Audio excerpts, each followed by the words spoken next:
Bom dia, boa tarde, boa noite, como vocês estão, gente?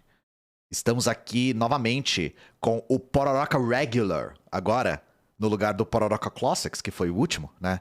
Qual que é o nome que a gente dá pra esse Pororoca, tio? Pororoca cotidiano? Standard? Cara, esse vai ser quase o Pororoca Drops, né, cara? Drops, esse vai ser o Drops, esse vai ser o Drops, boa. Eu gostei do... Porque hoje a gente tem um sanduíche pra apresentar pra vocês. Mas na verdade é um sanduíche que é só pão, então são 3 fatias de pão uma em cima da outra, e eles ficaram fora da geladeira por 3 meses. Vai ser esse o nosso sanduíche. Porque hoje a gente pegou drops mesmo, a gente pegou pequenos textos do Instituto Liberal, e nós estávamos especulando aqui em off que talvez essas pessoas tenham que bater metas. Porque assim, na verdade não são textos, são tweets, mais assim. E, sinceramente, a máxima de liberal escreve pouco, escreve mal, nunca foi tão verdadeira, né? Mas é isso, como você está, João Carvalho? Está queimado de sol? Eu tô, como vocês estão vendo pelas manchas na minha tela, eu tentei pegar uma roupa que é mais escura do que minhas manchas de queimadura solar, pra que ela fique, né, no padrão, mas eu tomei sol para um caralho nesse fim de semana e eu estou todo queimado. E eu tenho a pele de um leproso medieval, né? Cada pessoa estuda o medievalismo por motivos diferentes, né? No meu caso, era o lugar de fala. Né? Como eu tenho milhões de problemas de pele, minha pele já começou a descamar inteira e ela está hemorragindo no meu olho. Então eu estarei piscando em nível Soraya-tronic. Soraya. João está sem óculos também, agora que eu reparei, por isso que eu tava, tipo... Porque meu óculos quebrou. Então, é uma sequência, só vitórias, Ian. Só vitórias. A gente vive de vitórias.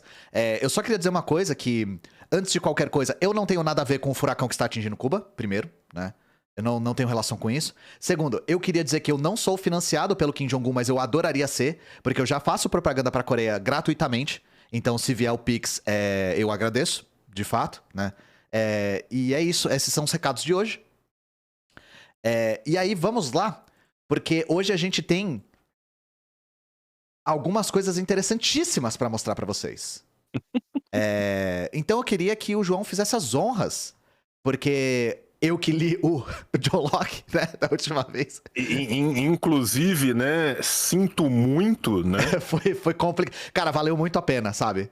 Porque a gente conseguiu ler tudo e eu acho que a gente abriu os olhos de uma galera aí do chat que ainda tinha a ilusão, não tô acusando ninguém, né? Mas que ainda tinha visto algum liberal falar do John Locke e achava que talvez, né? Não, então não. Assim, simplesmente não. É um grande não. É um grande no, né? No. Um grande nei. Né? Vamos. Mas deixa eu... 17 ainda é nei, né? Nós temos aqui o Instituto Liberal, né? Hoje eu quero dizer que a curadoria foi do tio. Então, todo e qualquer dano à cognição alheia é de pura responsabilidade dele. Eu quero dizer que quando o tio me mandou esses textos, eu tive a certeza de que ele tava querendo minar a minha longevidade. Porque foi uma coisa bastante... Foi uma experiência, de fato.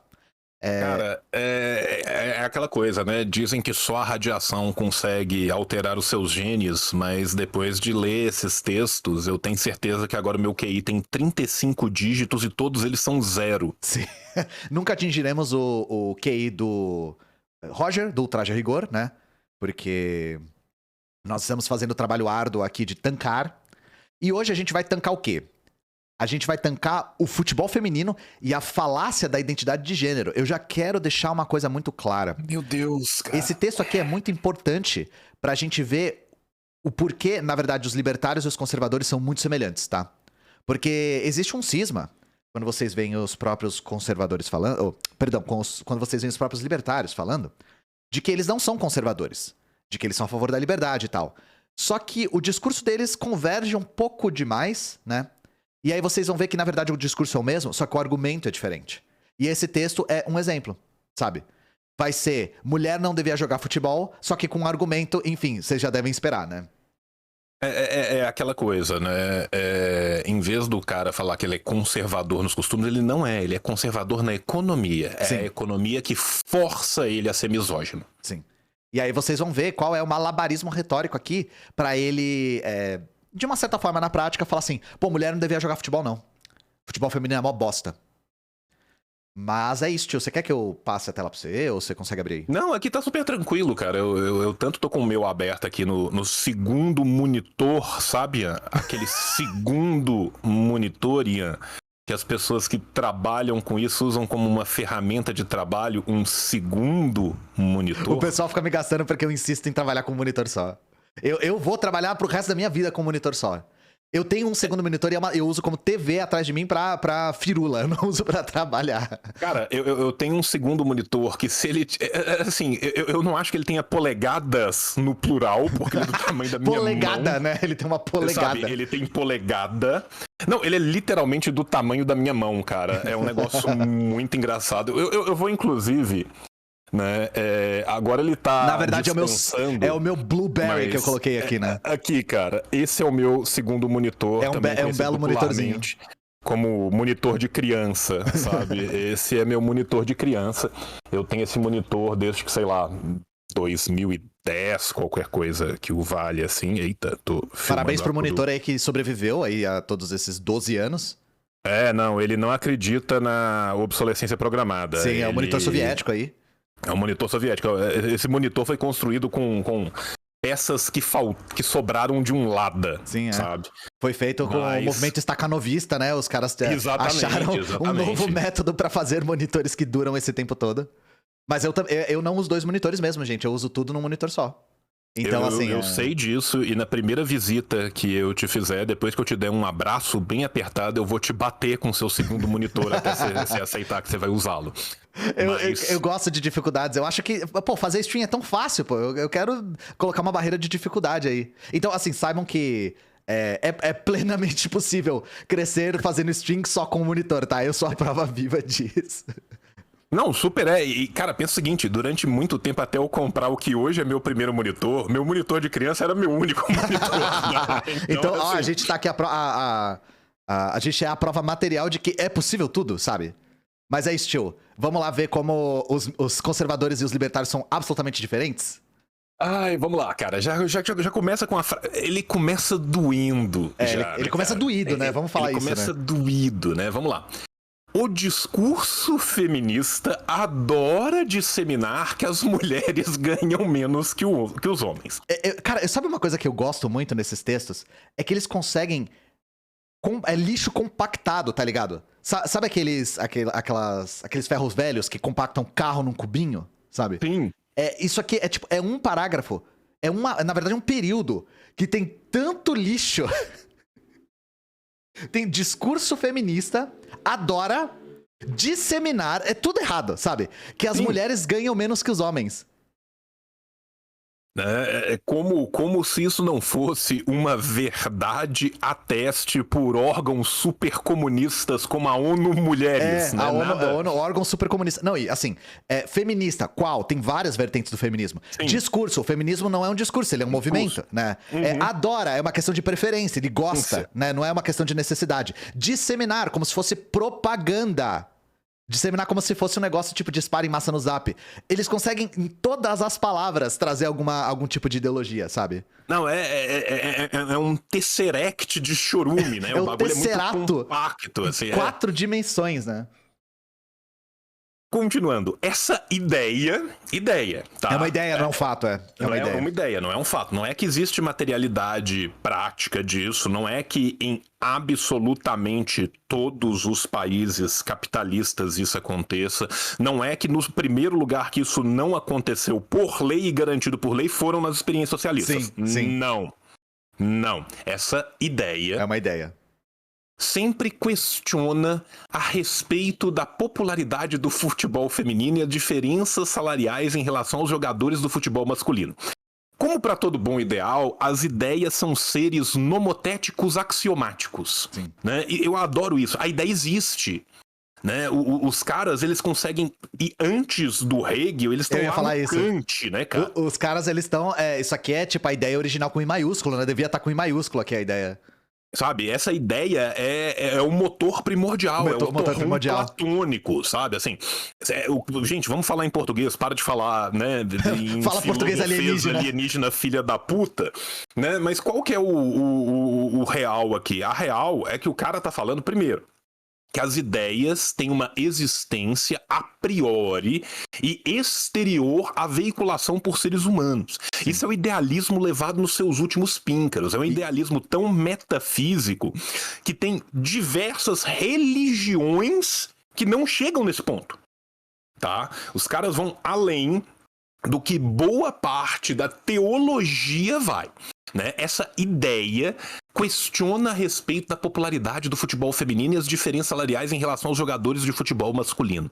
Que é um argumento comum, inclusive, né? A gente, pra explicitar a disparidade de gênero, se usa o esporte. E aí, tio, eu queria te perguntar um negócio. Você é do Futebas? Eu sou. Eu não sou do Futebas.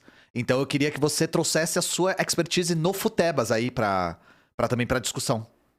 Se possível, porque eu quero aprender mais, inclusive. Vamos ser muito prático aqui, né?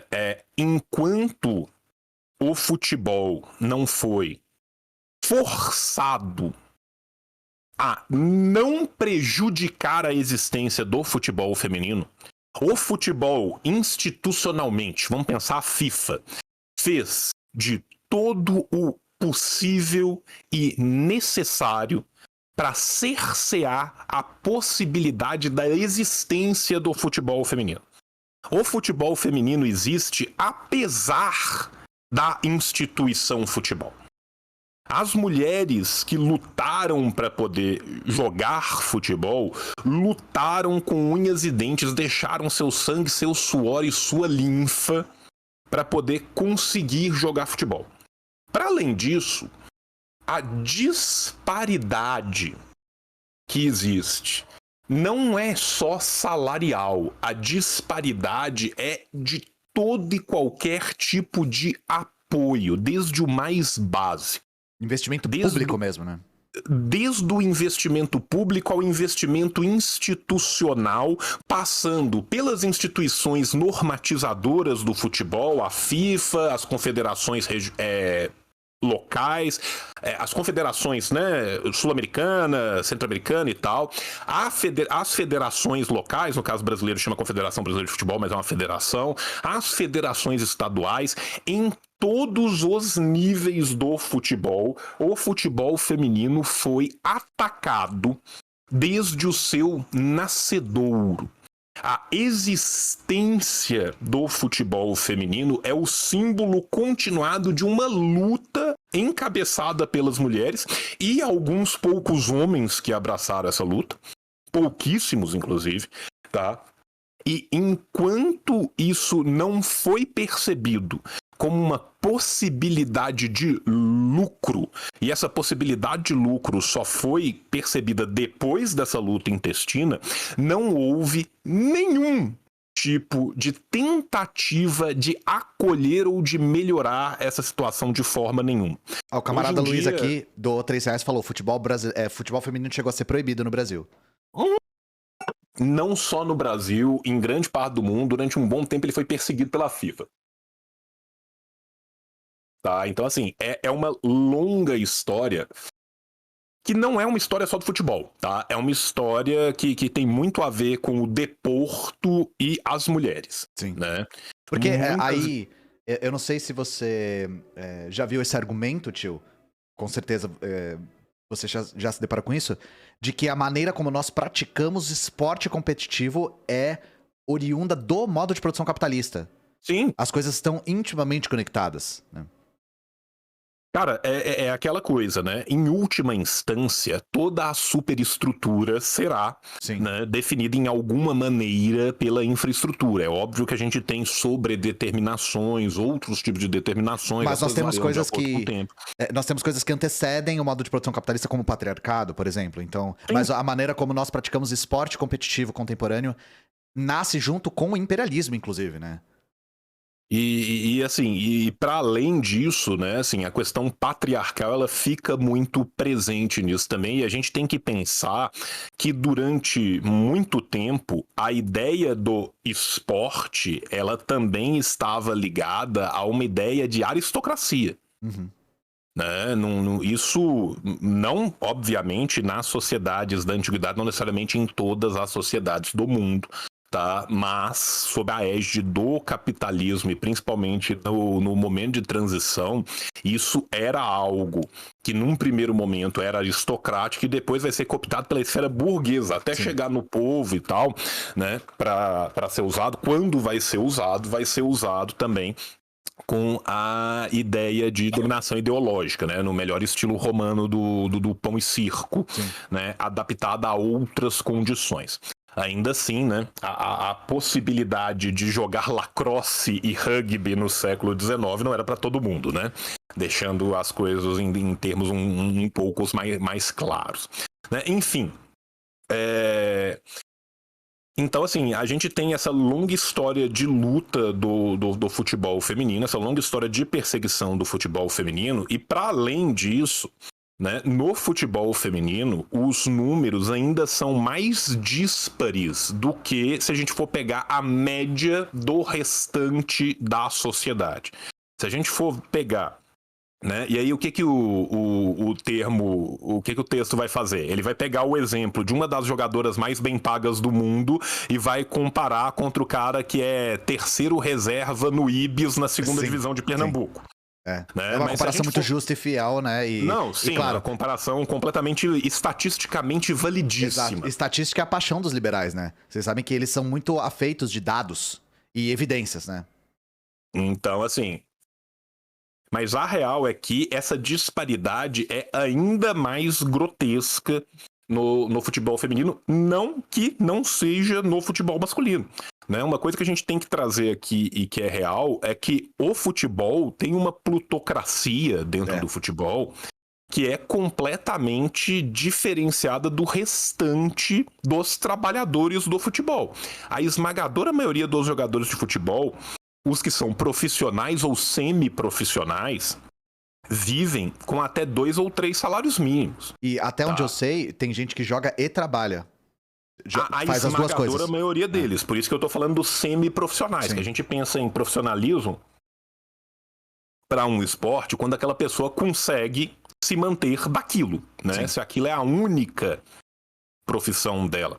Ou se né, assim, a principal profissão e além disso ele, sei lá, tira fotos. Mas assim, o que eu tô falando é que tipo, a gente considera jogador profissional aquele que tem, né, a sua vida, né, baixando ali. Não, até 2 salários mínimos, gente. Eu não tô falando que todos ganham em média 2 salários mínimos. É porque alguém falou assim, 2 salários mínimos, você tá sendo muito otimista. Eu falei, não, fica tranquilo. Até 2 salários mínimos. Ele falou que os 2 salários mínimos é o teto, né? Isso aqui é...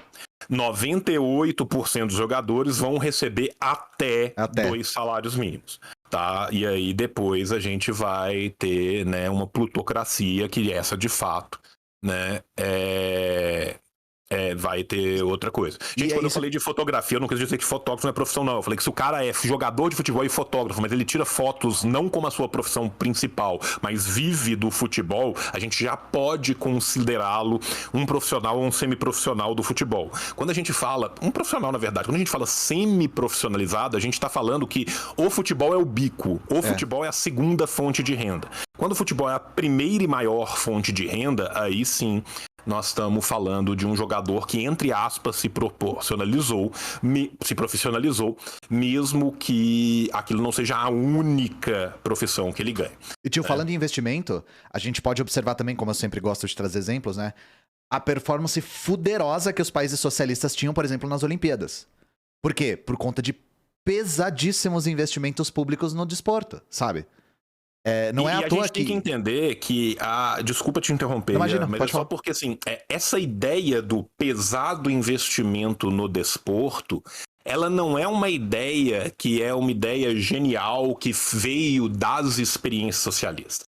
Essa é uma ideia de uma educação plural, de uma educação politécnica, né? Vamos usar o termo aqui, né, da pedagogia soviética, que ela vem lá de trás do Marx e do Engels. Quando a gente pega, né, as atas da Segunda Internacional, quando o Marx e o Engels estão falando sobre educação infantil, A ideia de se combinar prática desportiva e outras práticas com a educação, na ideia de uma politecnia para preparar um ser humano muito mais completo do que aquele que era preparado tão somente para o trabalho, como era a ideia de educação para o povo vindo da burguesia, porque a educação ela tinha uma clivagem completa. Né? A educação que recebiam os burgueses, os aristocratas, era completamente diferente da educação que recebia a maioria do povo. Quando das experiências socialistas nós temos essa ideia de um politecnismo, precisamente porque isso é algo que já vinha sendo trabalhado em longa duração. Isso é uma ideia que volta lá atrás na obra marxiana e engeliana. Quem quiser ver isso no Marx e no Engels, eu recomendo ler as atas dos primeiros 2 congressos da Segunda Internacional. Lá e dica, tem a série da Nova Cultura sobre as internacionais. São Sim. 4 livros, é bem interessante. Eu sinto que dos estudos de Marx e Engels, a história das internacionais é uma das menos conhecidas, então vale a pena dar uma olhada também. Aí voltando para o texto, né, para sustentar a narrativa, porque até agora usar discurso, adora, disseminar e ideia não foi o bastante. É o tesserato de lixo mesmo, essa é a palavra. Tá? Para sustentar a narrativa, utilizam comparações de ídolos de cada uma das modalidades, como Marta e Neymar. Mas afinal, por que Marta ganha menos que Neymar? E agora, jovens, se segurem, né, que este foguete só tem ré. É um foguete que só vai pra trás, não tem nenhuma outra Exatamente, direção. esse é um foguete que tem que ser soltado à beira de um abismo porque ele só tem ré. A priori, precisamos apontar os dados. Os dados. Dados, sempre. Apontar os dados. O cara tá com um D20 na mão apontando os dados, entendeu? Vocês sabem que dado é a paixão dos libertários, né? Os ganhos salariais de Marta somam cerca de 340 mil euros, aproximadamente 2 milhões de reais por ano. Esta remuneração é maior do que a de muitos jogares, que devem ser jogadores, de times masculinos do Brasil. Sim, o que nós estamos pegando? Nós vamos pegar a mulher que é considerada por muitos a maior jogadora do futebol feminino de todos os tempos. Sim. A mulher que conseguiu ganhar mais vezes que Messi, Cristiano Ronaldo, aquilo que Neymar nunca ganhou, chamado Bola de Ouro.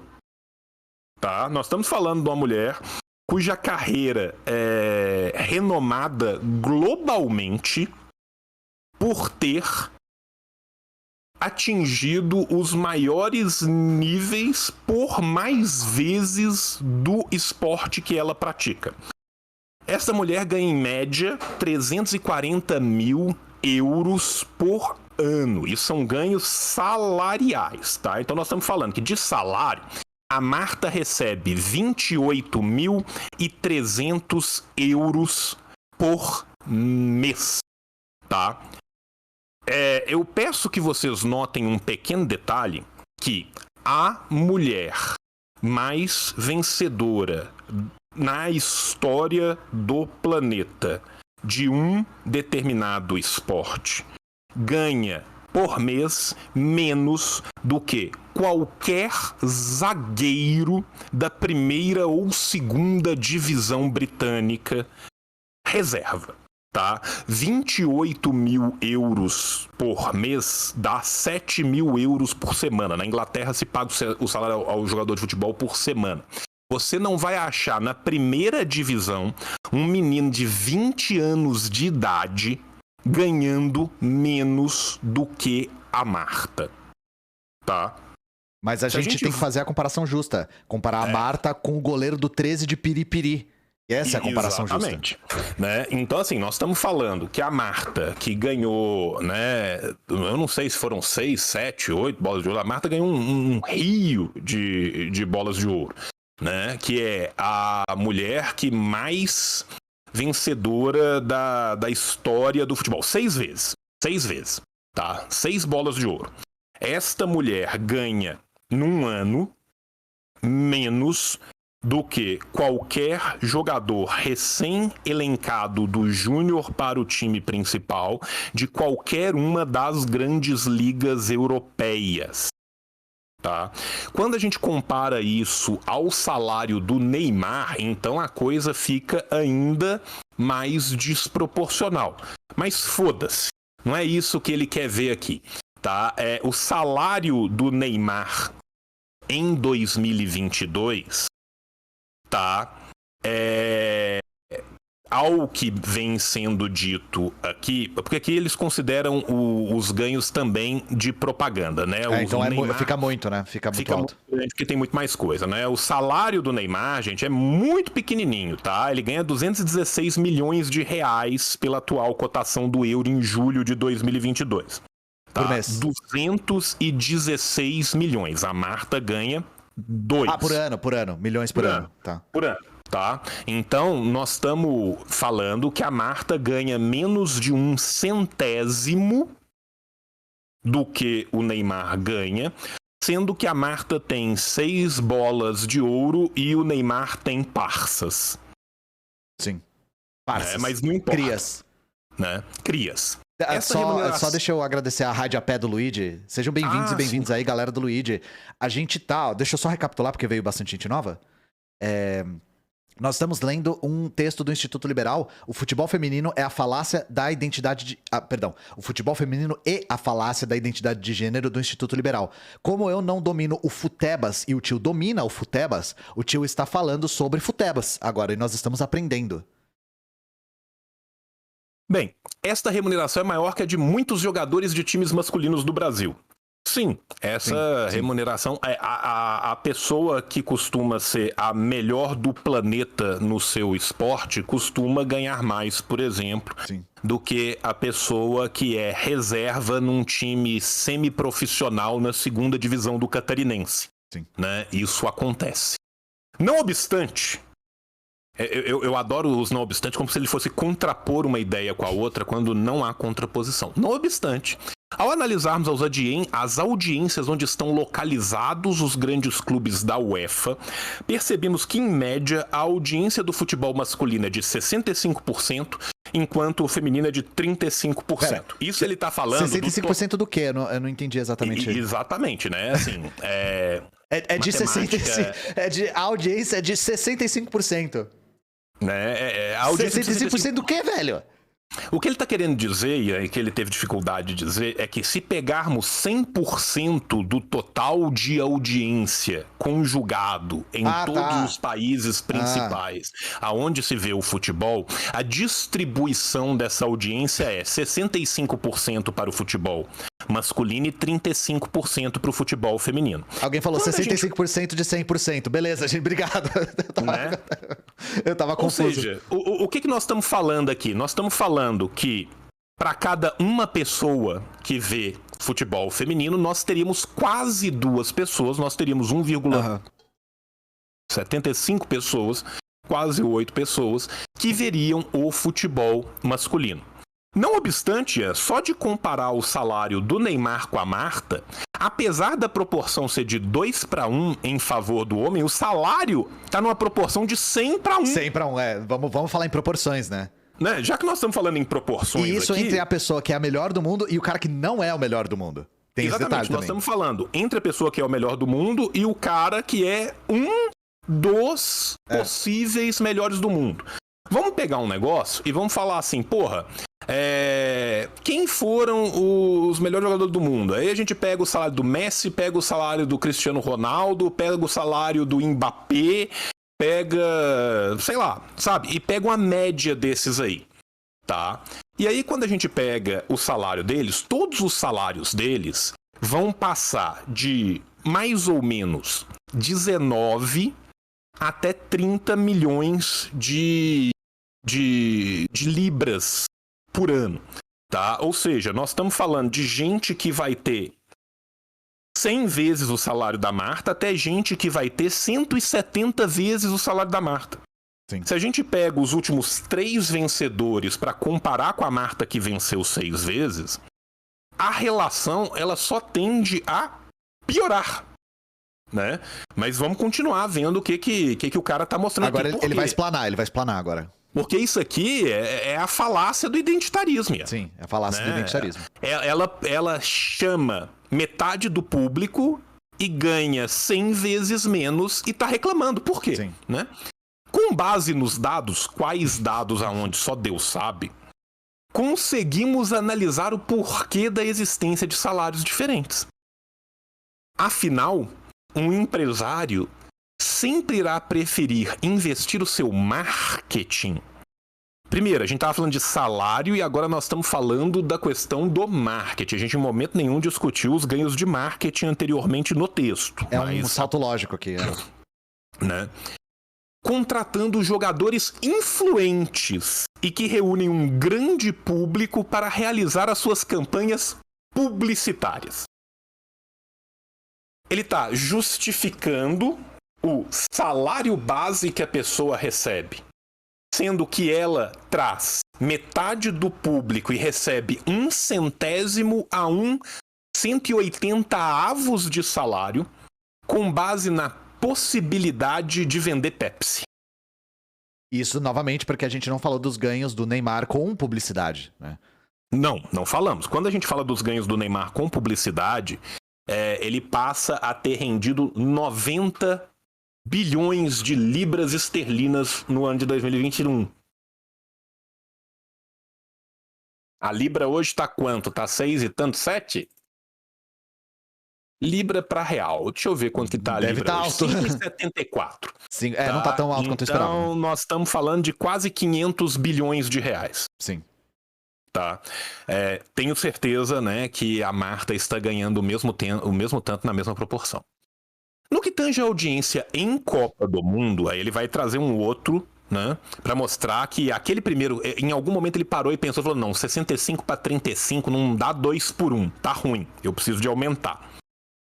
No que tange em audiência em Copa do Mundo, o público de 2018 masculino foi de 3,5 bilhões e da Copa Feminina de 1 bilhão. Ou seja, estamos falando de uma proporção de 3,5 para 1. A proporção do salário continua de 100 a 180 para 1. Isso acontece porque a preferência do consumidor que gosta desse esporte é por jogos masculinos. Cara, isso aqui é o cúmulo do quando você é burro tudo faz sentido, sabe?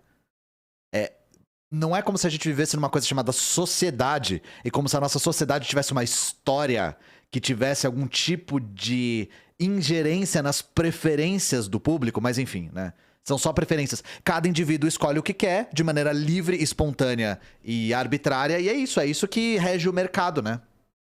E eu adoro assim, vamos comparar, por exemplo, o exemplo do salário do Neymar com a Marta. Em momento nenhum eu revelo qual que é o salário do Neymar, mas eu comparo a Marta com eu não tinha reparado nisso. O terceiro goleiro do 15 de Jaú. Ele não falou sobre o salário do Neymar, eu não tinha percebido isso. Em momento nenhum. Ia Quem pegar muito falou mal, fui eu. Porque senão fica difícil de você falar, mas deu 2 para 1 e ela recebe 100 vezes menos. Mas aqui deu 3,5 para 1 e ela continua recebendo 100 vezes menos. Em outros esportes, qual? Confia. Os maiores salários do mundo são pagos às mulheres. Como o caso do tênis. Dados não foi preciso. Não precisa. Não precisa. Né? E assim, eu duvido desse dado aqui, tá? Eu duvido que o Federer ganhe menos do que uma mulher, sabe? Eu duvido que quem que é o Nadal ganhe menos do que a Serena Williams. Duvido, tá? Pode ser verdade, mas eu acho estranho. Então, você tá pesquisando? Eu tô dando uma olhada aqui, porque eu tô com a tabela aqui desse ano. Tá? 17º ano consecutivo que o atleta suíço que se aposentou essa semana lidera o ranking. Que atleta? Tá? Roger Federer, você acabou de falar dele. Ele se aposentou? Eu não sabia. O Federer se aposentou semana passada. O Federer liderou durante 17 anos consecutivos o ranking de jogador. O Quentin Tarantino do tênis tá na frente, gente, é isso. Tá. Dos 5 primeiros, nós temos 3 homens e 2 mulheres. Federer, Naomi Osaka, Nadal, Serena Williams e Djokovic. Tá? O tênis tem uma paridade que nenhum outro esporte está tendo. Mas assim, em outros esportes, os maiores salários do mundo são pagos às mulheres. Não, não são. O maior é do Federer. Ele é homem. Pronto. No top 10, nós temos 4 mulheres e 6 homens.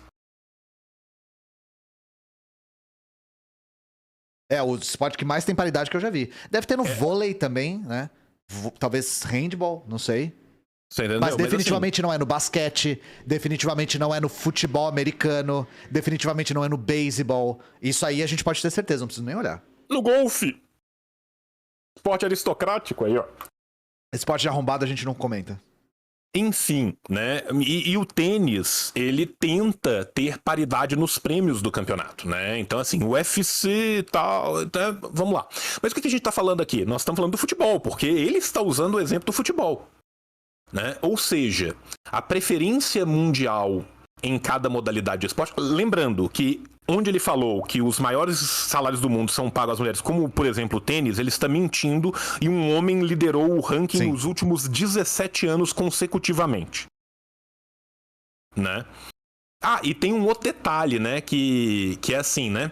A Serena tirou 35 milhões, o Federer tirou 90, tá? E a galera tá falando uma coisa interessante aí. O tênis tem paridade porque todo mundo que pratica já é rico. Sim.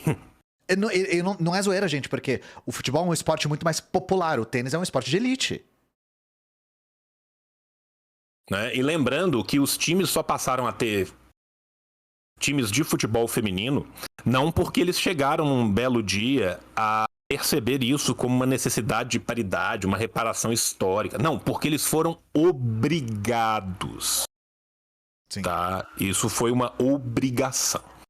Mas continuamos. Ou seja, a preferência mundial em cada modalidade de esporte leva a distinção salarial de gênero. Isso está escrito no código de Hammurabi, aparentemente, né? Não é algo exclusivo e proposital para inferiorizar as mulheres. Cara, eu adoro Freudian Slip. Espantalho do caralho. Mas esse é o momento freudiano, né? Esse é o momento freudiano. Esse é o momento em que algo, uma voz de decência no fundo da cabeça do cara tá gritando, né? E ele tem que dizer, não é exclusivo e proposital para inferiorizar as mulheres. É só você tirar o não é, né? Que é ele tentando tomar conta do seu id e ver o resto. As regras do mercado é que garantem os lucros. Isso aqui já tá errado pra caralho, tá? Só essa frase, enfim. Porque isso aqui é idealismo, tá, gente? É puro idealismo. Sim, sim. Um clube que possui baixa audiência, poucas vendas de ingresso e é inexpressível visibilidade... 35% inexpressível. Inexpressível visibilidade automaticamente afasta patrocinadores de grandes multinacionais. 35%. Não é verdade? Red Bull Bragantino. Não é verdade? Red Bull Salzburg. Né?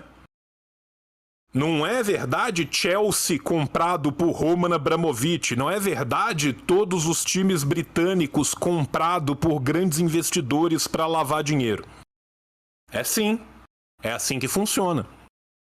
O clube que chega num lugar por empresário, ele não é vendido e atrai rios de negócios e lucros. Não. Não, é uma meritocracia dos clubes que existe no coração de quem ama. Quem joga melhor atrai mais público, quem atrai mais público atrai mais investidor. É assim que funciona. É exatamente assim que funciona. Né? O Grupo City tá aí pra gente ver, né, como que isso funciona. Quem dita as regras do mercado desde o surgimento do capitalismo é o consumidor. Essa é a melhor frase do texto. Essa é a melhor frase do texto. Essa frase aqui é uma das coisas mais estúpidas que eu já li em toda a minha vida. E eu já li muita coisa estúpida. E olha que a gente leu o John Locke falando de chicotear criança, sabe? Sim. Quem dita as regras do mercado desde o surgimento do capitalismo é o consumidor. Não existe monopólio. Não existe controle do mercado, né? Não existe Estado, burguês. Não existe Estado. Não existe propriedade privada. Se um clube possui profissionais influentes, o profissional ele tem que ser um influencer antes de tudo. Exato, eles estão tratando os atletas como se fossem youtubers, como se fossem atores, assim. Se um clube possui profissionais influentes e que atraem público, obviamente irão associar a sua marca a ele. Mas, caso contrário, preferirá investir no que lhe trará mais retorno. Mais uma vez, a própria dinâmica do futebol profissional mostra que isso não é uma verdade. Se isso fosse uma verdade, SAF não existiria. Se isso fosse uma verdade, a Premier League não teria virado o negócio que virou. Antes disso, o campeonato italiano não teria virado o negócio que virou. Se isso fosse verdade, ninguém comprava naming rights do campeonato português, tá? É necessário um debate mais aprofundado sobre as diferenças salariais do futebol masculino e feminino e não frases rasas que ignoram as regras do mercado. Em momento nenhum, ele tocou no fato de que 35% do público global vai ver o esporte feminino e a mulher que mais recebe, que mais é galardoada no mundo, recebe de 1/100 a 1/180 avos do que um homem numa posição análoga, não igual, recebe. E você não acha incrível, tio, quando esses libertários acabam o texto com "é necessário um debate aprofundado", sendo que em momento algum ele nem fez e nem se propõe a fazer um debate aprofundado de absolutamente nada? Nada. Eu acho fantástico essa lavada de mãos, assim, né? Do tipo, não frases rasas que ignoram as regras do mercado.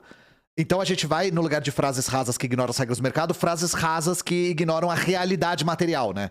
A gente vai substituir uma coisa pela outra. Nós vamos propor uma comparação, vamos trazer apenas um dos fatores e vamos compará-lo então com um outro fator nada a ver sem explicar nada. Sim. Né? E sem trazer o salário do Neymar, né? Que foi uma das coisas que você apontou que pra mim arremata esse texto aqui. Ele abre o texto falando a comparação clássica. E não compara.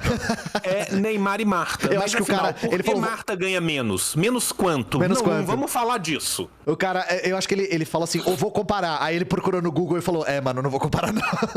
Não vai dar bom. Não vai dar bom, isso aqui não vai se sustentar, não para em pé. Ele colocou os zerinhos um embaixo do outro, cortou e sobrou mais 3. Aí ele falou assim: bicho, isso aqui nem espremendo funciona, né? E assim, a Marta é culpada por ganhar menos porque o consumidor escolhe no capitalismo quem é o jogador youtuber que tem mais influência, né? Vamos pegar a espinha dorsal, né? Eu queria também que você me ajudasse, porque tá rolando uns chorume no chat, falando coisas do tipo: o futebol feminino é sem técnica e tem muito a evoluir para ficar apenas bom. O que você tem a dizer pra essas pessoas? Porque eu tenho muito a dizer pra essas pessoas. Cara, se a Marta jogasse no mesmo time do Neymar e os dois brigassem pela mesma posição, o Neymar era banco. Primeira coisa. Isso é misoginia pura. Pura. Primeira coisa que eu vou dizer é que, tipo assim, isso tem nome, isso chama misoginia. Uhum. E caso você não saiba, misoginia é ódio por mulheres, tá? Ódio por mulheres. É odiar mulheres. E aí, desculpa, cara, eu venho de um time que jogou a Série B. Me fala que aquilo ali é técnica, cara. Tá? Essa falácia da técnica, cara, é uma das coisas mais absurdas que existem, cara. Tá? A Série B é um dos bagulhos mais horrorosos. Horroroso. Eu sou cruzeirense, meu time jogou a Série B, meu time Deus sabe como tá liderando a Série B e passou com um recorde de ser o primeiro time a passar com menos rodadas e não sei o que, depois de 3 anos sofrendo ali. O time do Cruzeiro é horroroso. 90% dos jogadores do Cruzeiro chutam a bola para onde o seu nariz está apontando. Falar de técnica no futebol é uma mentira. Futebol é um esporte de alto rendimento e no futebol hoje em dia o cara ter técnica não serve pra porra nenhuma. Ele tem que ter um preparo físico absurdo e o resto se ajeita. Tá? Quem fala de técnica em futebol masculino, cara, não vê futebol masculino, cara. Sabe, tirando o creme ali em cima dos jogadores que talvez cheguem nas seleções dos países, blá, blá, blá, blá, blá, blá, blá, blá, blá. Bicho, Ainda assim, né? Vamos lembrar que Júnior Baiano jogou Copa. A técnica da tesoura voadora é uma técnica? A técnica de tudo pra baixo do pescoço é uma canela, é uma técnica? Eu precisava de alguém que manjasse mais de futebas pra dar uma resposta mais categórica, né? Sabe? Então, assim, futebol feminino, cara. Os jogos de futebol feminino, cara. Na moral, cara. Assiste um jogo de futebol feminino, depois vai assistir um jogo do Cruzeiro na segunda divisão, que é o melhor time, entre muitas aspas, da segunda divisão. Me fala quem tem mais técnica, cara. Esse negócio de técnica é uma bobagem. E aí, vamos lá, bobagem. né? Você, pessoa do chat, tem desprezo por mulheres, obviamente, e você está usando do futebol para justificar o seu desprezo. Então, primeiro você despreza, depois você busca as evidências falsas, diga-se de passagem, para justificar o seu desprezo. Então fica aqui o convite para você reconsiderar e, inclusive, assistir este vídeo inteiro, porque o tio deu uma análise histórica e material do porquê o futebol feminino ser como é. Beijo no seu coração, tá? Sorte sua que o chat não tá na tela. Tio, eu queria fazer uma proposta. Hoje a gente tinha o sanduíche de boloura, assim, né? Que eram 3 textos. Mas como a gente falou mais desse, eu sugiro a gente passar pro... Sabe? Pra nata do Gimo. Que é o último texto, né? Vamos pra nata do Gimo. Vamos pra ele, se der tempo a gente continua. Exato. Porque você esse aqui... Leia, eu quero. Esse mini tweet, cara. Porque esse aqui é um tweet, é tão especial, cara. Esse aqui é um tweet que, assim, o liberal ele tem que bater meta, né? O Roberto Hachevski aqui, ele tem que bater meta. E aí ele falou... Assim, qual é a maneira que eu posso ser mais subserviente ao imperialismo possível? E assim, ele passou de todos os limites. Mesmo se eu quisesse escrever uma paródia, eu não conseguiria escrever dessa maneira, tá? Obrigado. Eu pensei a exata mesma coisa, cara. Eu falei assim, se eu fosse obrigado, sabe? Assim, se eu olhasse e falasse assim, porra... Mama a rainha. Eu não ia conseguir escrever isso. Não ia conseguir. Vamos lá, né? Vocês não estão preparados pra isso aqui. Vocês não estão ligados. Vocês não estão ligados. Velho, Ian, de coração, cara, quando eu te mandei esse texto, eu fiquei me pensando se eu devia apagar esse e perguntado primeiro, como é que você tá? Você tá bem? Você não perguntou, hein? Você não se preocupou com a minha integridade. Eu não perguntei. Cara, eu me arrependi depois de não ter perguntado, porque eu fiquei pensando assim, não, mas a gente tem que tancar isso. A gente faz pelo público. A gente tem um objetivo aqui. Não, essa aqui vai ser foda, assim. Isso aqui a gente tem muito a dizer.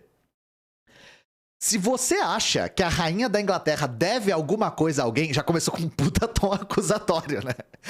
Já começou... Você acha que a rainha deve algo a alguém? Seu nóia, seu lixo. Lixo. Por causa do passado remoto da Grã-Bretanha, da escravidão que em 1801 foi abolida no Reino Unido, pelo imperialismo com o qual os britânicos civilizaram meio mundo, da Austrália a Nova Zelândia, Hong Kong, Canadá, Estados Unidos da América, para ficar apenas com os principais. Uma coisa fica patente: você é escravo das suas emoções, do seu ressentimento e do seu vitimismo. Eu não tenho idade pra essas coisas. Porque, assim, vamos de cima pra baixo, né? Por causa do passado remoto da Grã-Bretanha. Tá? Remoto. Tio, gente, quando a rainha virou rainha, quantas colônias o Reino Unido tinha? 20? 30? 23, se eu 23? não me engano. Se eu não me engano, são 23, mas assim, né, eu acho muito legal que eles falam primeiro de um jeito, né? Quando aboliu a escravidão em 1801. O que foi abolido em 1801 foi a escravidão interna dentro do próprio Reino Unido. Sim. A coroa continuou se locupletando com a escravidão por né? E eles falam de uma forma como se a rainha tivesse nascido e tivesse vivido uma vida como uma mulher progressista que tivesse abandonado o passado imperial e colonial, da Grã-Bretanha, né? Passado porque, do assim, qual ela nunca se desculpou, nunca mencionou. Desculpou em nada, continuou sendo carregadas em liteiras, tá? Essa mulher continuou sendo carregada em liteiras a vida inteira. Com a coroa cravejada de pedra preciosa da Índia e da África e da Ásia. Cada uma roubada de um local diferente, né? Os britânicos são como as formigas, né? Gostam muito de andar em linha e levam tudo que acha na rua de volta para suas colônias, né? As pirâmides só estão no Egito ainda porque eles não conseguiram levar pra Grã-Bretanha. Né? E assim, cara, vamos lembrar que não é só isso. Durante a vida da rainha, a Inglaterra manteve diversos protetorados e deu golpes contra vários dos seus protetorados que tentaram se tornar independentes, né? Não é que é algo que aconteceu lá atrás, na casa do caralho.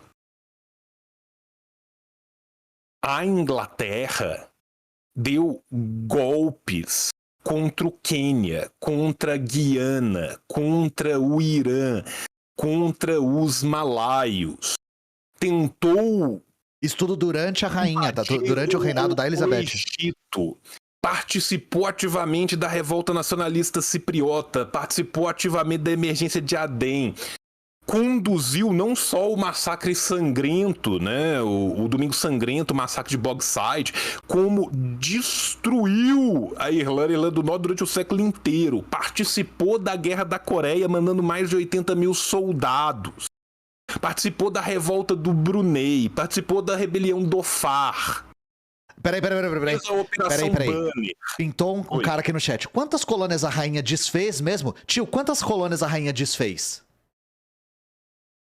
Nenhuma? Nenhuma, filha da puta! As colônias lutaram pela própria independência, caralho! O que você tá falando, velho? A Guerra do Golfo, Guerra da Iugoslávia, Guerra das Bósnia, Guerra do Kosovo. Todas com participação, tá? E assim, aí a gente passa pro próximo ponto, né? Da Austrália, Nova Zelândia, Hong Kong, Canadá, Estados Unidos da América. Tio, você não adora o argumento de se o Brasil tivesse sido colonizado pelo Reino Unido, nós seríamos civilizados? É só olhar o Suriname, né? Não, é só olhar Trindade e Tobago. Porra. Jamaica, foda. Assim, bastião do progresso, né? É só olhar a Índia. A Índia é um exemplo, né? Aconteceu nada na Índia. Inclusive. Mas ele vai falar sobre isso, olha só. Com Jorge III, os britânicos acabaram com as guerras napoleônicas e com o jugo de Napoleão sobre o continente europeu. Assim, né? Mais ou menos, né? Tá simplificando bastante aqui. Com a Rainha Vitória, houve a Revolução Industrial, que já tá errado pra caralho, né? A Revolução Industrial foi antes da Rainha Vitória. Que libertou não apenas os negros da escravidão, mas a humanidade da pobreza e da opressão. Meu amigo. Meu amigo. Cara, libertou a humanidade da pobreza e da opressão. Não há pobreza e opressão hoje. Se você está vendo pobreza e opressão, você está tomado pela droga, tá? Não você existe. Está sendo vitimista. Como é que ele fala? Você é vitimista. Você é vítima das suas emoções e do seu vitimismo, ele fala. Você é vítima das suas emoções. Você está sendo um emocionado, tá? Gente, quero deixar pra vocês, infelizmente, está escrito em imperialista, tá? Eu vou deixar aqui no chat um link. Olha que legal. É um link de um estudo que acabou de sair, tá? Da Universidade Autônoma de Barcelona, mais um órgão super comunista, né? Mostrando como que a expansão do capitalismo levou à deteriorização do bem-estar humano e que só existe melhora a partir do momento que começam as lutas anticoloniais na segunda metade do século XX. Pois é, que coincidência, né? Mas eu acho que é só uma... correlação não é causa, João Carvalho. Você está querendo ver coisas onde não mas tem. aqui o que ele está falando é o seguinte, com a Rainha Vitória, a Revolução Industrial, houve a Revolução Industrial, que já tá errado, que libertou os negros da escravidão, a humanidade da pobreza e da opressão. Só que aí quando você pega o gráfico, né, que tá no estudo, e você olha o que aconteceu durante o período da Rainha Vitória... A escravidão se expandiu num jeito que ela nunca tinha se expandido antes. Aí você vê que não foi bem assim. No século XIX, gente, a escravidão atingiu proporções inimagináveis, assim, que nunca tinha atingido. O nível de fluxo de pessoas que vieram, principalmente para as Américas, foi extraordinário. E conforme a escravidão ia sendo apertada e cada vez chegando mais próxima de ser abolida, esse fluxo aumentava. O Brasil traficou até 1888. Ah, não foi o ano da abolição? Sim. O Brasil traficou até 1888. O Brasil traficou até as vésperas da abolição. Mas lá vem mais, né? Com Jorge VI... Nada nunca é o bastante. Não, vocês não viram nada. Com Jorge VI, pai da Rainha Elizabeth II, os britânicos lideraram a resistência contra os nazistas. Cara, meu Deus. Né? Meu Deus. Tantas coisas, né? O irmão dele estava muito ocupado liderando a resistência junto dos nazistas contra o soviético. Sim. Vamos começar daí. Isso só pra começar, porque pra falar da Segunda Guerra, assim, gente, vamos ler o Churchill falando do Mussolini. Que delícia. Assim, e enquanto os nazistas estavam se expandindo pra Áustria e pra Tchecoslováquia, os britânicos não pareciam muito incomodados, né, tio? Não. Mas teve um grande britânico que resolveu capitanear, que foi Lord Stalin. Lord Stalin. O britânico muito grande, né? E a rainha, também a família da rainha fazendo saudação nazista já na década de 30, também não é um detalhe que a gente deve trazer agora. Essa é boa demais. A presença dos ingleses na África e na Índia, no Caribe e na Palestina não foi muito exitosa. Não foi muito exitosa. Foi exitosa pra caralho, tá? Eu só vou falar pra você. Eles conseguiram pilhar a África, Índia, Caribe e Palestina com muito êxito. Porque o objetivo era este, tá? Era este. Com Elizabeth II, a Grã-Bretanha experimentou altos e baixos. Mas foi no seu reinado que Margaret Thatcher livrou os britânicos do socialismo. E ainda deu uma lição aos tiranos argentinos com a vitória da Guerra das Falklands. O cara é um nível de subserviência. Só o cara chamar a ilha de Falklands já é um nível de cuckery, assim, surreal, tá ligado? Cara, Margaret Thatcher livrou os britânicos do socialismo. Tanto quanto o golpe militar de 64 livrou os brasileiros do socialismo. Né? Foi uma coisa assim, foram tanto quanto, tá, gente? Lição aos tiranos argentinos. Caralho, velho, não dá, velho. Quem tem dívida de gratidão com os ingleses são os brasileiros. Quem tem dívida de gratidão com os ingleses? Que desde o Barão de Mauá já... Aí essa é boa demais. Dependiam do capital e da tecnologia daquele pequeno país situado numa ilha dividida da Europa continental pelo Canal da Mancha e o Mar do Norte. Não sei porque ele meteu uma geografia no final. Pra mostrar que ele é sábio. Ele se contradiz na mesma frase. A gente tem gratidão por depender do capital. Depender. Sabe como a gente chama essa dependência?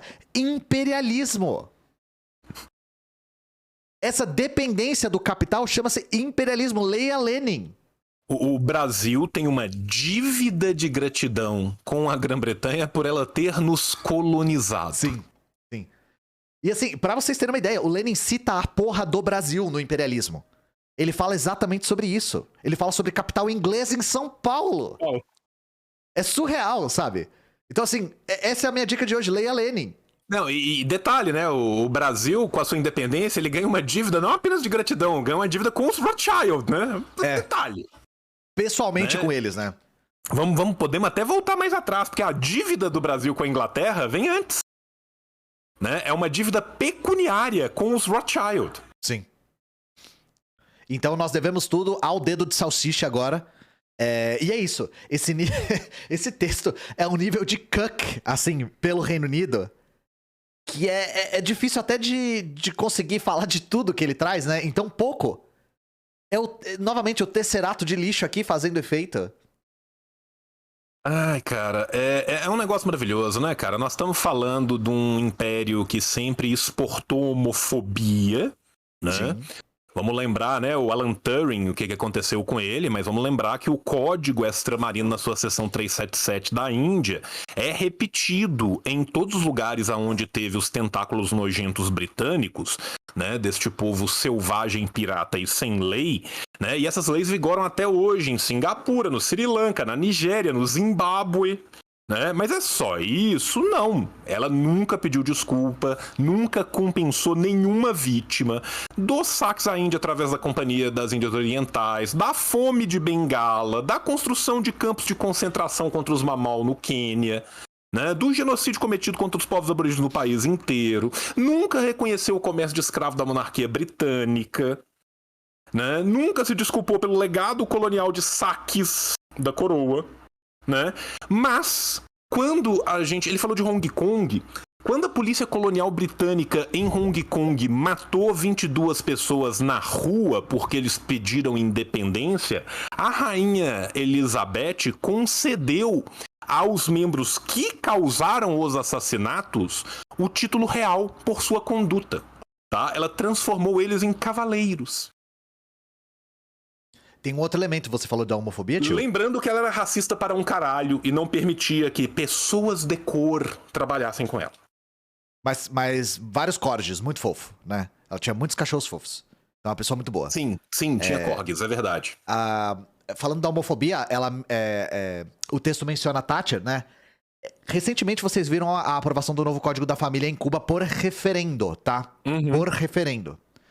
E aí, nós vimos o hot take do Guga Chakra, né? Hot take, que foi: Cuba faz acenos ao Ocidente.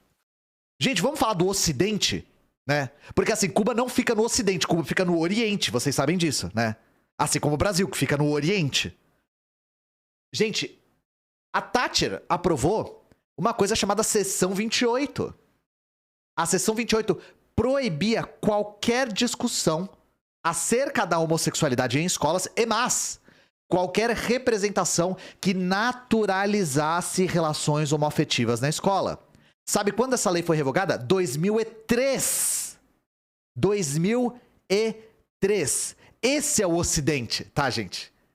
Esse é o Ocidente. O Ocidente tem um passado de homofobia institucionalizada no seu centro. Enquanto isso, o socialismo supera cada vez mais, em vários lugares, a homofobia. Só a gente observar Cuba agora e o Vietnã. São dois exemplos interessantes a respeito disso.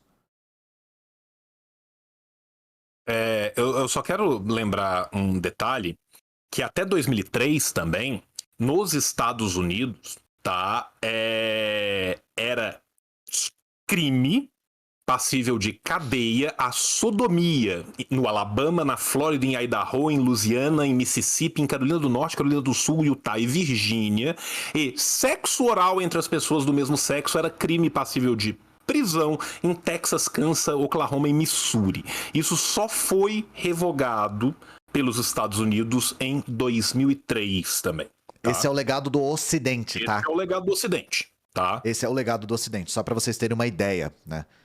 Tio, a gente tem meia horinha aí, será que dá pra gente dar uma pincelada? Vamos pro outro. Porque eu tinha separado um terceiro gimo aqui. Porque esse aqui é o bom do bom. Esses foram os dois que eu separei. Eu falei assim, Ian, vou te mandar 2 tweets aqui pra você morrer foda por dentro. Nós temos aqui Alan Moore e Brito Soares. É bom que esse texto, ele é o triplo dos outros. Ele deve ser lido em 5 minutos. Os outros são lidos em 2. Ó, pra vocês verem, esse aqui é um texto longo, tá? Do Instituto Liberal. É isso aqui. 5 a 7 minutos, hein? Limpo. O meio ambiente é um ativo. Ativo. É um ativo. Faça as honras, tio. Não existe solo mais fértil para intervenção estatal que o meio ambiente. Começou bem pra caralho. Sob o argumento de proteção e garantia das próximas gerações, inúmeras ações governamentais são implantadas diariamente nos diversos níveis de governo, Na esmagadora maioria das vezes, de forma invasiva e economicamente desastrosa. Ian, eu quero que você pense o seguinte.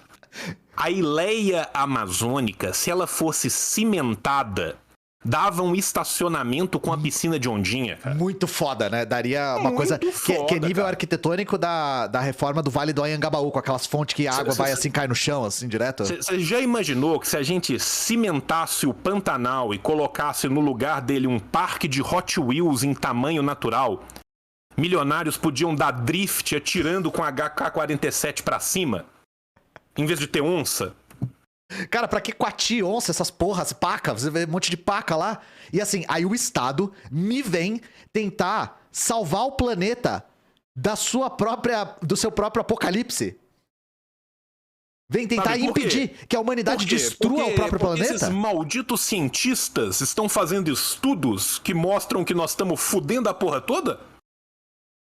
E que nós estamos caminhando a passos largos para nossa extinção como espécie? O quê? Ninguém perguntou, ninguém consultou o mercado acerca disso. Sabe, quantas fábricas de telha de amianto cabem na Caatinga, cara? Porra, né? Vieram com essa porra de amianto agora.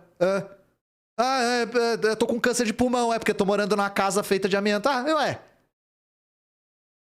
Desde quando isso é problema meu? Não, isso é invasivo. É invasivo. Por que isso é invasivo? Porque isso poderia ser a propriedade privada de um capitalista futuro, Ian. Você está cerceando o direito de apropriação primária futura. De recursos escassos, né? Papagaio aprende a dizer apropriação primária de recursos escassos e vira doutor em ancapismo. O aumento da intervenção estatal em temas ambientais é causado por um discurso falacioso chamado ciência, que coloca em xeque a liberdade econômica e a proteção dos recursos naturais. Quê? Como assim?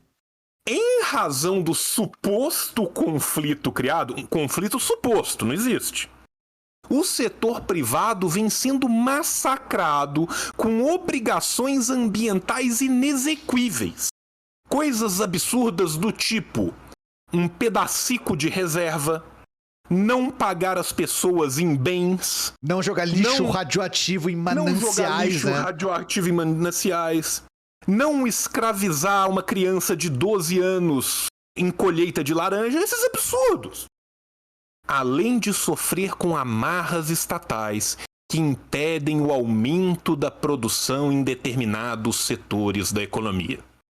Por exemplo, se os canavieiros trabalhassem em turnos constantes de 24 horas por 3 meses, eles teriam 9 meses para dormir quando não tem colheita. Exato, velho. Eu não sei, a galera fica aí inventando, essa ciência fica inventando que a gente precisa de no mínimo 8 horas pra dormir. Quem disse isso? Isso aí é o globalismo que disse isso pra você, né? E você ainda acredita, cai que nem um patinho. Ian, os meninos canários de 3 anos de idade que desciam pra ver se tinha gases tóxicos nas minas na Inglaterra trabalhavam 12, 15 anos até morrer. Sim. E aí você tá reclamando? Dormir uma noite de 8 horas. O brasileiro produz muito pouco, velho. É só a gente ver esse exemplo. Caralho, chamava menino canário mesmo. Nossa, que negócio brutal. Porque no começo... Por causa dos canários, eu sei. Eles mandavam canários, mas depois eles falaram assim, peraí, manda criança, a gente pode mandar crianças. A gente pode mandar criança pobre. Eu não sabia o nome, porque, inclusive até na Primeira Guerra, só anedota, deixavam canários nas trincheiras pra ver se tinha gás mostarda. O canário morre antes, né? Aí, por isso, menino canário. Exemplo desse fato são as recentes decisões judiciais que determinam a necessidade de consulta pública livre, prévia e informada a comunidades tradicionais de empreendimentos que já se encontram em operação há diversos anos, sem qualquer tipo de impacto direto ou indireto a comunidades protegidas. Nenhum impacto, zero impacto. Não tem impacto, nenhum. Gente, só para deixar muito claro, em português muito direto, tá? Ele tá reclamando aqui do fato de ter que se consultar as populações que moram nessa terra antes de você expulsá-las e tornar impossível a sua vida. Ele tá reclamando aqui que, genocídio indígena é show. Genocídio indígena facilita muito o progresso. Sabe, quando a gente não tem que consultar ninguém antes de meter uma mineradora com um garimpe legal a céu aberto numa área de preservação ambiental, a gente ganha muito mais dinheiro do que quando a gente tem que fabricar falsos documentos para fingir que a gente fez alguma coisa. Se a gente fizesse limpeza étnica na fronteira amazônica, a gente conseguiria ocupar aquele território sem problema nenhum e ninguém ia reclamar. É que isso a Globo não mostra. Velho, além disso, eu tenho até medo, né, do Além que vem disso. além disso. Podemos citar a recente inovação legislativa capixaba. Capixabas, não sei o que vocês fizeram, mas aparentemente tá certo. Eu não sei o que é, mas nunca errou, capixabas. Que culminou com a inserção de condicionantes ambientais nos atos de declaração de dispensa de licença ambiental. Olha que absurdo. Ian, vou te contar uma coisa. Olha que absurdo. Depois que a Vale destruiu boa parte dos rios do Espírito Santo com os desastres em Minas Gerais, eles estão obrigando a colocar condicionante ambiental para ver se cerceia pelo menos no canto deles. Olha que absurdo, cara. É um absurdo mesmo. É culpa, por exemplo, da Vale que Minas não tem uma saída para o mar? Ou é culpa do Espírito Santo que ficou entre Minas Gerais e sua torrente de chorume tóxico? Sim. É culpa da Vale que custava muito caro fazer a manutenção da barragem? As leis do mercado. Que custava. Não estamos falando de preço. A questão é que tinha um custo. Sim. A empresa merece um custo em vez de um lucro se o que tá no meio é gente pobre, ribeirinha e o Espírito Santo? Pois é. Ninguém consulta a empresa na hora de ver isso, né? Não, de Ninguém quer forma ouvir o nenhuma. lado da empresa. O burguês é sempre mal. Ninguém quer ouvir o burguês, né? Ninguém quer ouvir o cara. Alguém tem noção de quanto que é o IPVA da McLaren que ele dirige? Não tem. Isso Você não ninguém sabe como é que fala. ele sofre, né? Isso ninguém fala. Cara, Alguém tem noção de qual é o IPVA do helicóptero dele? Nenhum, porque o helicóptero não paga IPVA, mas enfim. sim. Mas isso, eu estou digredindo, né? Esse não é o ponto. Ora, se o próprio Estado cria um ato administrativo formal de dispensa de licença ambiental por considerar que aquele empreendimento é impacto mínimo ao meio ambiente, é razoável defender que ele estabeleça condições que devem ser cumpridas pelo empreendedor para mitigar esse impacto mínimo. A resposta óbvia é não. Cara, olha só. O que ele tá falando é, uma vez que o Estado falou que, porra, só vai prejudicar um pouquinho, é justo obrigar o cara a não poder prejudicar esse pouquinho pra ganhar um pouco mais? A resposta é óbvia que não. É óbvio que não. Olha que absurdo. Vira pro cara e fala assim, não, beleza, constrói sua parada aí. Pelo amor de Deus, só não mata os bichos preguiça que tem na região. E aí o cara fala assim, você já viu quanto que custa um bicho preguiça empalhado no eBay? Eu sou obrigado agora Os caras, isso? Você tem que entender que quem entende de mercado é o empreendedor, pô. O Estado não entende nada de mercado.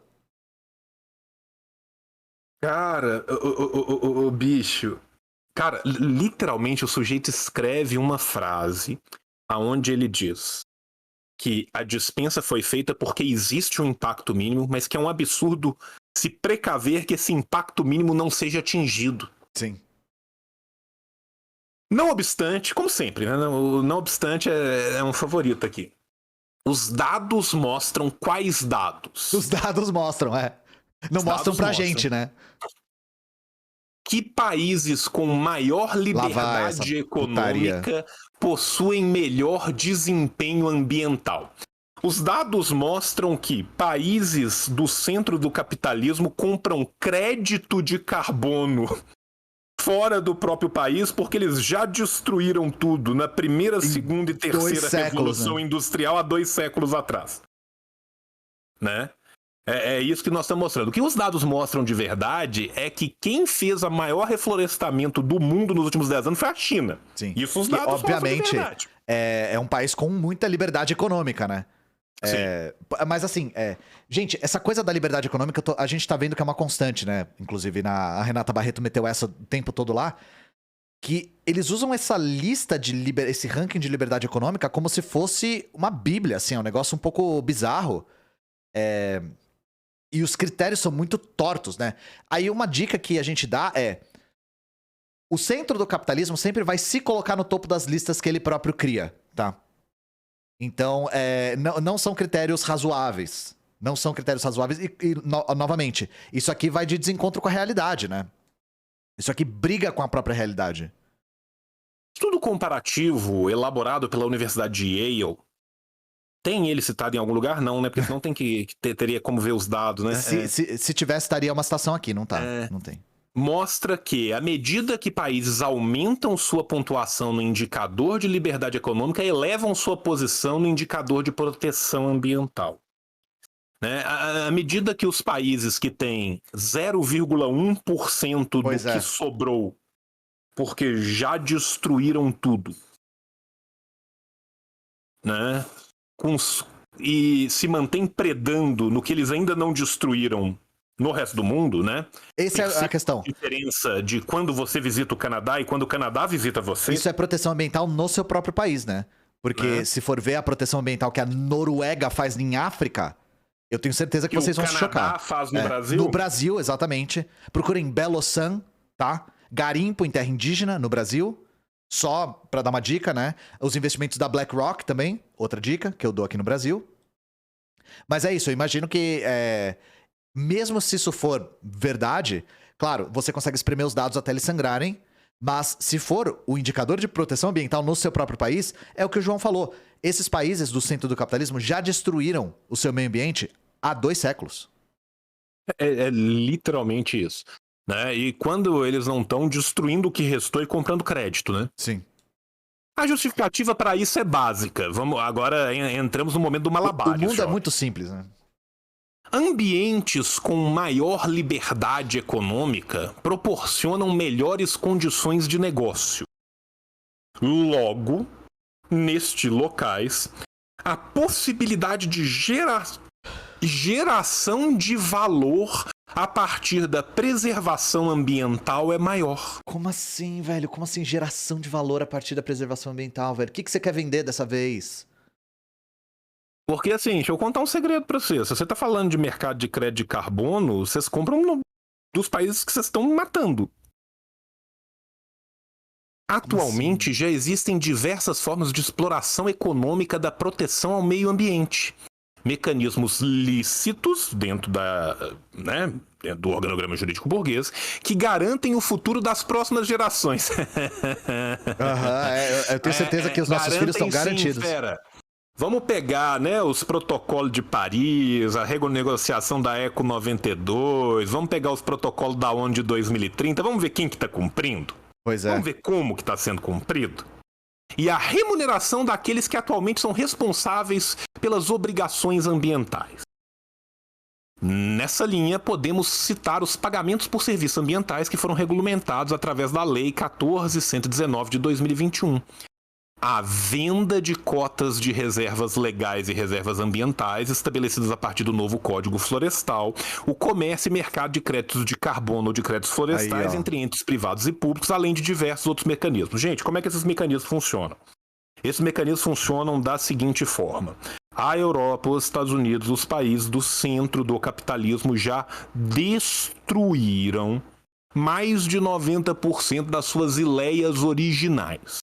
Tudo foi destruído. Um dos mecanismos de refrear a possibilidade de substituição de importação e de subirem no ranking de desenvolvimento industrial dos países foi forçar sobre esses países um grau de preservação inaudito que eles mesmos nunca, jamais, em momento nenhum, chegaram perto de ter com a sua própria natureza.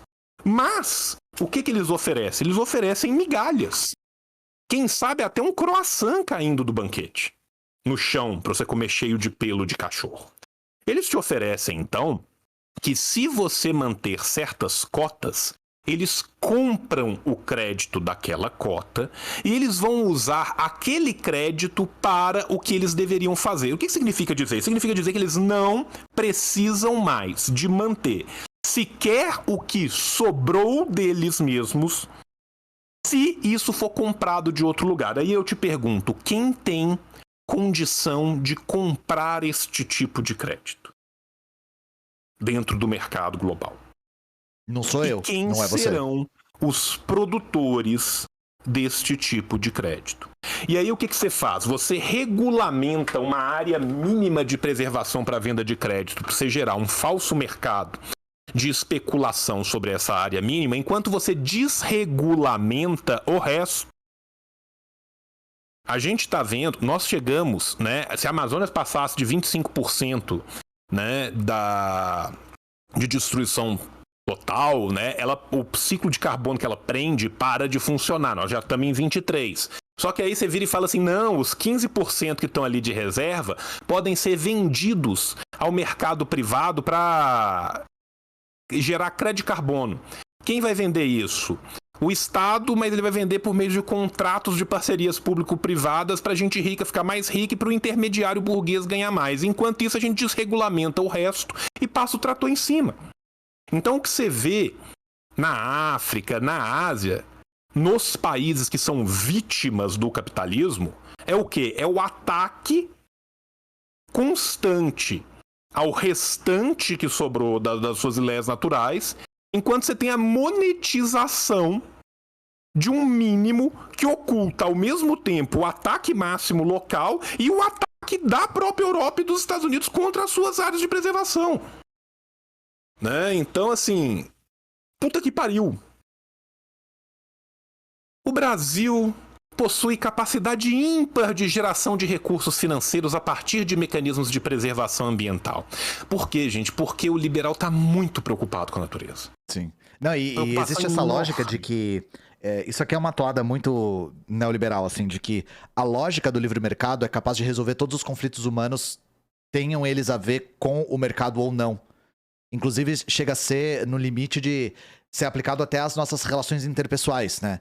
Então isso aqui é uma lógica a posteriori de pessoas que estão sedentas por defender os seus interesses privados e tentando encaixar esta lógica dentro da preservação do meio ambiente, que é uma zona na qual essa lógica é predatória e que a gente sabe que é predatória.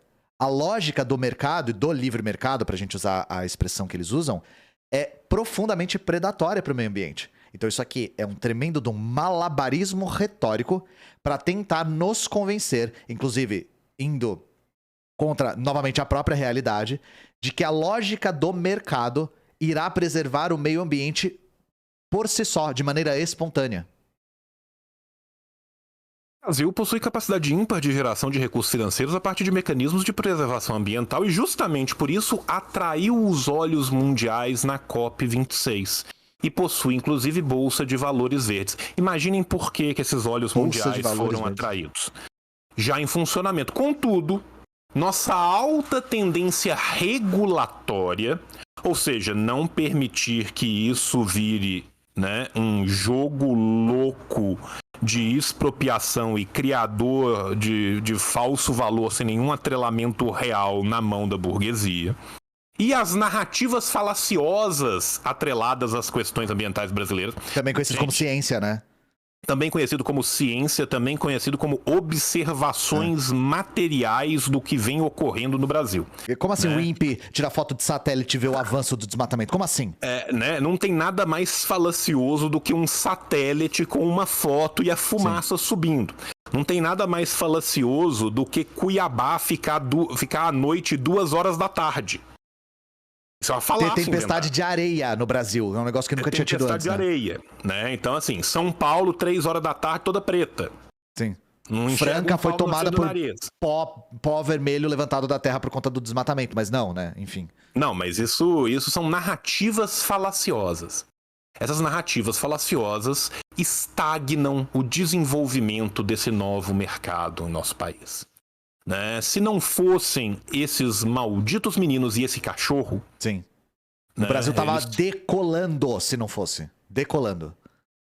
Exemplo maior dos impactos causados pelo viés regulatório brasileiro é a inexistência de um mercado voluntário para comércio de créditos de carbono. É muita droga, velho. Não tem como. Isso aqui é. Eu fiz Proerd, sabe? Eu aprendi sobre isso no Proerd. E isso aqui não é possível. Mercado voluntário para comércio de crédito de carbono. Por que o grileiro não pode comerciar crédito de carbono? A demanda vai. Se existe demanda, existe oferta, né? Afinal, existem diversas empresas brasileiras que assumiram altos custos na implementação de sistemas de redução de emissão de gases do efeito estufa. Se tornam carbono negativas e não podem rentabilizar o seu investimento por conta de leis restritivas sem propósito.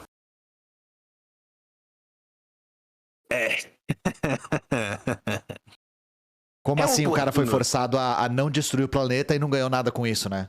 Exatamente. Nessa linha, desculpa, é oportuno dizer que não existem riscos ambientais na criação de mercados verdes. Não. Mas, de forma nenhuma. Visto que já existem mecanismos privados de validação dos serviços ecossistêmicos. É a autorregulação, né? Que poderiam ser remunerados através de mercados não regulados, inclusive com capacidade técnica maior que nossos órgãos ambientais. Gente, vamos traduzir isso aqui para o português.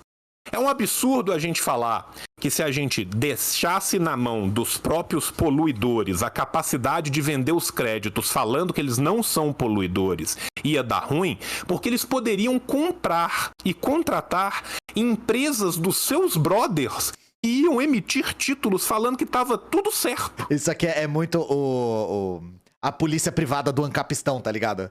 E o sistema judiciário privado do Ancapistão. Você contrata o seu juiz pra falar que você é inocente, foda-se. E foda-se.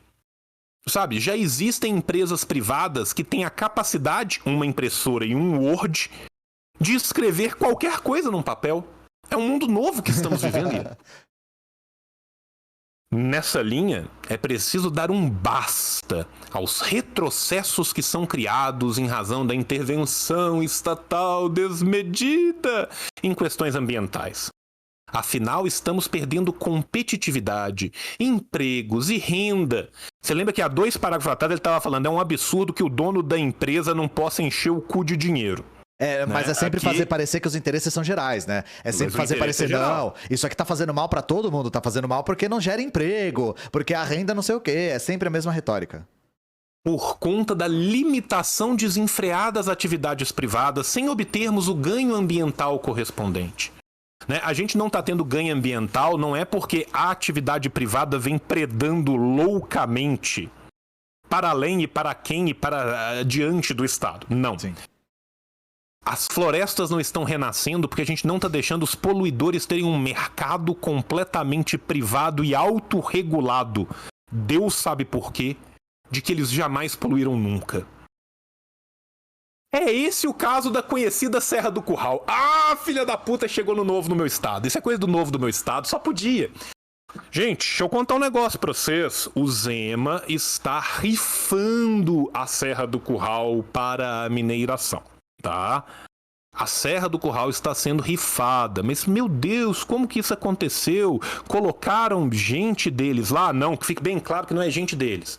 É uma prima deles, não é diretamente alguém do novo, é uma prima que foi colocada dentro. Então, não é nepotismo se é de 3º grau, sabe, gente? Assim, vamos olhar a letra da lei antes da gente começar a fazer falsas acusações aqui. Então, assim, o novo está tentando destruir a Serra do Curral. Por quê? Porque é top, é diferente, é moderno. É moderno. Tem gente nova e liberal, né? Esse é o caso da conhecida Serra do Curral, na região metropolitana de Belo Horizonte, onde uma área livre e desimpedida de propriedade de uma mineradora vem sofrendo enorme pressão para a ocorrência de um tombamento justamente para impedir a exploração comercial da área pela proprietária. Gente, Minas Gerais já passou por quantos desastres ambientais por conta de mineração nos últimos 10 anos? Aí a sociedade mineira, quando a gente chega no quadrilátero ferrífero, gente, tem a capa das serras em volta e para baixo A terra tá no veio. Sabe aquela terra amarela, vermelhada, que desce 500 metros para baixo? É aquilo o tempo todo. Você viajar de avião por cima de Minas Gerais dói o coração. Na BR-040 eles colocam tapume na estrada para quem dirige não ver o que foi feito com as montanhas. A serra em volta de Belo Horizonte só tem a casca do lado de Belo Horizonte. Para trás é um buraco. O pouco que restou eles estão querendo rifar. A sociedade está se organizando para tentar salvar um resto, um mínimo, tá? Mas não. A coitada da mineradora vem sofrendo enorme pressão. Tá? Afinal de contas, ela é proprietária. Por que ela não pode explorar a própria propriedade, né? Ora, trata-se de área que até o momento não foi considerada de alto valor de conservação. Claro, porque as que eram, vocês destruíram todas antes. Pois é. Se não tem área de alto valor de conservação, você não tem que conservar nada. Ué, se a gente já destruiu todas as de alto valor, por que a gente não pode destruir agora as de baixo valor? E as de baixo valor? Nem referenciada como patrimônio natural ou histórico. Por quê? Porque ninguém achou que a sanha fosse chegar ali antes. E que foi devidamente licenciada para atividade. Ora, se tá na lei, então diploma, pode. Então pode. Inclusive com um processo sendo aprovado pelo Conselho Estadual de Política Ambiental. Onde o Novo colocou gente das mineradoras para aprovar mineração. Tá? O argumento juspositivista cego. Olha que coisa linda. Quem são os membros do Conselho Estadual de Política Ambiental que votaram a favor? Aqueles colocados pelas mineradoras e pelo partido que recebeu dinheiro das mineradoras. Que loucura. Para isso, devemos defender a gestão ambiental brasileira. Para isso devemos defender que a gestão ambiental brasileira esteja cada vez mais alinhada com o setor privado. É incrível, a conclusão é maravilhosa. A conclusão é maravilhosa. Para que as mineradoras possam terminar de destruir as áreas de média e baixa, uma vez que elas já destruíram as áreas de alta capacidade ambiental, nós temos que alinhar cada vez mais a gestão ambiental com o interesse do setor privado. Qual setor privado? A mineração. Você tem um setor privado a nossa salvação será a mineração. Né? Você tem um setor privado preocupado com a manutenção ambiental, historicamente, é a mineração. Fomentando investimento em negócios verdes. Negócios verdes. O negócio é verde, verde é bambu. Bola na rede, meu pau aonde, né? E com baixos níveis de embaraços às atividades produtivas. Baixos níveis de embaraço às atividades produtivas. Embaraço. É embaraçoso o Estado. Sabe, assim, as árvores estão embaraçando os tratores da mineração. Não, e só, Alan Moura e Brito Soares, associado trainee do Instituto Líderes do Amanhã. Associado trainee, bicha. Eu quero ver, vamos ver o Líderes do Amanhã? Eu acho que pode ser um Líderes do Amanhã, porque ele parece uma pessoa preocupada com o amanhã, não parece? Home, bicho. Líderes do Amanhã. Cara, tem cara de think tank. Ayn Rand, aquele que luta pelo futuro vive nele hoje. Líderes do Amanhã. Isso aqui parece... Ayn Rand, caralho! Porra, eu falei... Bicho, começa com a citação da Ayn Rand. Isso aqui parece um Renova BR. Instituto, formamos a próxima geração de líderes empresariais do Espírito Santo. Por isso que ele tava falando do... É nesse texto que ele fala, né? Do Espírito Santo. Sim. Por isso que ele tava falando. Ele falou... um absurdo, né? Por quê? Porque a mineradora que tá pagando os líderes do amanhã, né? Tipo... Exato, exatamente. Não, líderes do amanhã... Caralho, velho. Outra frase. Não existem contradições. Ponto. Sempre que você achar que está diante de uma, verifique suas premissas. Você vai descobrir que uma delas está errada. Ayn Rand. Ayn Rand, O que cara. esse moleque tá falando, Julinho? Não existem contradições. Por quê? Porque eu disse que não existem. Porque sim, filha da puta. Porque eu tô com o tacape na mão e se você vier me contradizendo, eu vou te macetar com ele. O Instituto. Cara. Em meados dos anos 2000, o Espírito Santo atravessava um período de turbulência e instabilidade política, decorrente de uma forte crise institucional, denúncias e atuações de ímprobas de representantes do governo estadual, público-privado, levando a fortalecer a representatividade, setor empresarial fomentar... de fortalecer a representatividade do setor empresarial. Isso aqui é um think tank se eu já vi um na minha vida. Nasceu assim em 2003, Espírito Santo em ação, visando contribuir para a construção de um Estado de referência no contexto nacional. Tá, think tanks, gente, geralmente são... instituições orgânicas do empresariado para criar material intelectual para influenciar políticas públicas. É para isso que ele serve. É isso. Tá. Estou falando diretamente, objetivando exclusivamente a formação, desenvolvimento e capacitação de jovens lideranças empresariais com o potencial de influenciar na melhoria do ambiente de negócio. Potencial de influenciar na melhoria do ambiente de negócio nós vamos tentar entrar dentro do Estado para passar a boiada. É isso. Isso é um think tank, tá? Se vocês querem ver o que é um think tank, é isso aqui. E sabe por que dá pra ver que é um think tank? Porque tem logo de think tank. Sim, esse Instituto Líderes do Amanhã aí. Você olha esse logo e fala, isso aqui é um think tank. Ah, mas você nem leu o que é. Foda-se, o logo é de think tank pra caralho. Porque todo think tank tem um logo assim, velho. Cara... É isso, e esse é o trainee aqui, o associado trainee. O rapaz é o associado trainee. O associado trainee meteu essa aqui, né? Porque caiu o Pix da mineradora. Cara, vou te falar um negócio. Baixo níveis de embaraço às atividades produtivas. Foda, é assim, isso está escrito em tucano para dizer permitir que a mineradora faça o que ela tiver afim. Sim. Não, e negócios verdes foi foda também, né? Porque pra mim, negócio verde é maçonha, né? No máximo. Não, porque o negócio verde é o seguinte, a imperadora, como é que a gente já tá pensando em imperialismo? A mineradora vai comprar de um instituto privado, sem nenhuma regulação estatal, um certificado, um diplominha falando: você brilhou, a mamãe árvore te ama.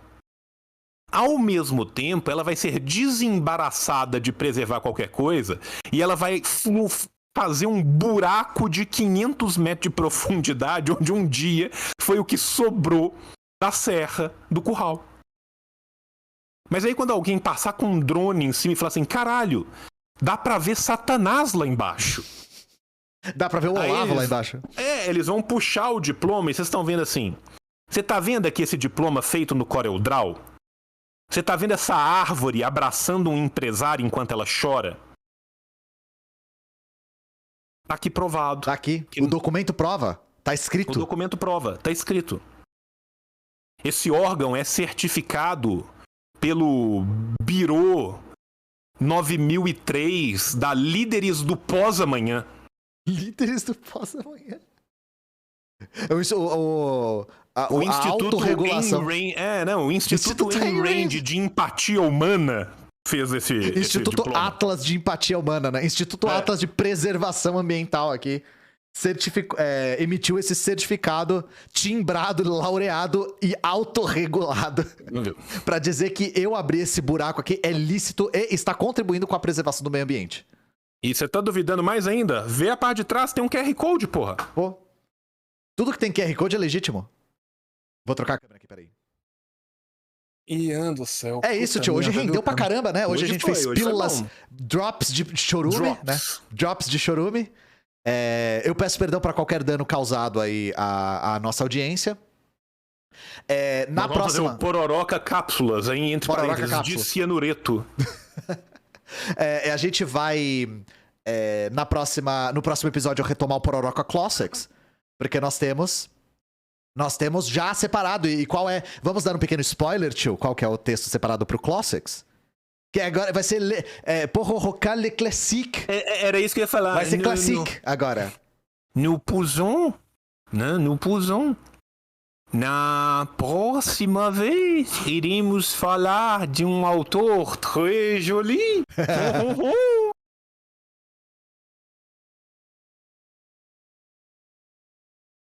Não quer dar spoilers subsequentes?